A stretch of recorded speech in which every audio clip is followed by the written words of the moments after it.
સ્થાનિક સ્વરાજ્યની ચૂંટણીને લઈને પ્રચારના પડઘમ ગઈકાલ સાંજે 6 વાગ્યાથી સંપૂર્ણ રીતે શાંત થઈ ગયા છે। આ સાથે જ 48 કલાક માટે આદર્શ આચાર સંહિતાનો કડક અમલ શરૂ થઈ ગયો છે। ત્યારે વડોદરા શહેરના વોર્ડ નંબર 19માં કોંગ્રેસના કાર્યાલય પાસે વિસ્તારમાં ભાજપના પોસ્ટરો બેનરો જોવા મળતા વોર્ડ નંબર 19ના કોંગ્રેસના ઉમેદવાર દ્વારા વિરોધ વ્યક્ત કરવામાં આવ્યો હતો।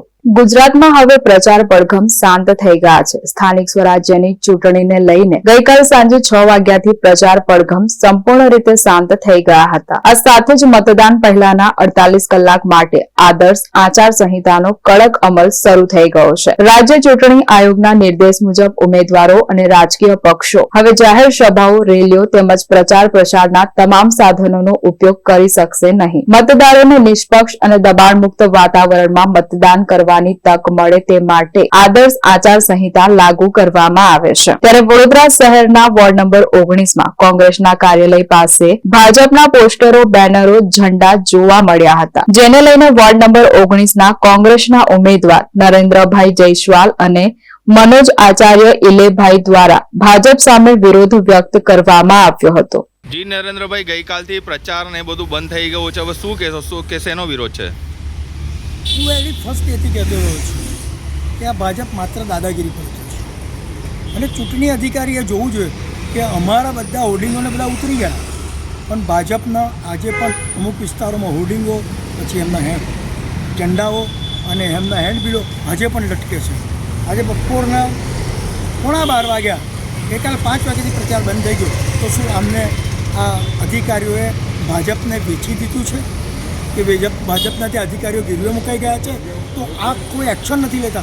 મને નવાઈની વાત લાગે છે કે ચૂંટણીનો અધિકાર જેવી રીતે મતદારને તમામને સરખો છે, એવી રીતે પ્રચારનો અધિકાર તમામ પાર્ટી અપક્ષથી માંડીને તમામ ઉમેદવારો સરખો છે અને ભાજપના ઉમેદવારોને ન કાર્યકર્તાઓ મન માની કરે એવું ન ચાલે કે મારો રિટર્નિંગ ઓફિસરને સીધો આક્ષેપ છે કે આ વિડીયો જોવે અને આ જાણ કરે કે જે કે પણ અત્યારે પણ વોર્ડ નંબર 19ની અંદર ભાજપના પ્રચાર માટેની સામગ્રી રોડો ઉપર લાગેલી તાત્કાલિક અસરથી દૂર નહીં થાય તો કલેક્ટરશ્રીને ફરિયાદ નોંધાય। કલેક્ટરશ્રી એટલે વડોદરા શહેરના ચૂંટણી અધિકારી છે અને એમની સમક્ષ હું તાત્કાલિક ઊભો થઈ જઈશ કે સાહેબ તમે મારી જોડે ચોર ના જુઓ, આ શું તમારો શ્રાપ કરી રહ્યો છે? કઈ જગ્યાએ બેનરો લાગ્યા છે ભાજપના? કયું નગર પેલું?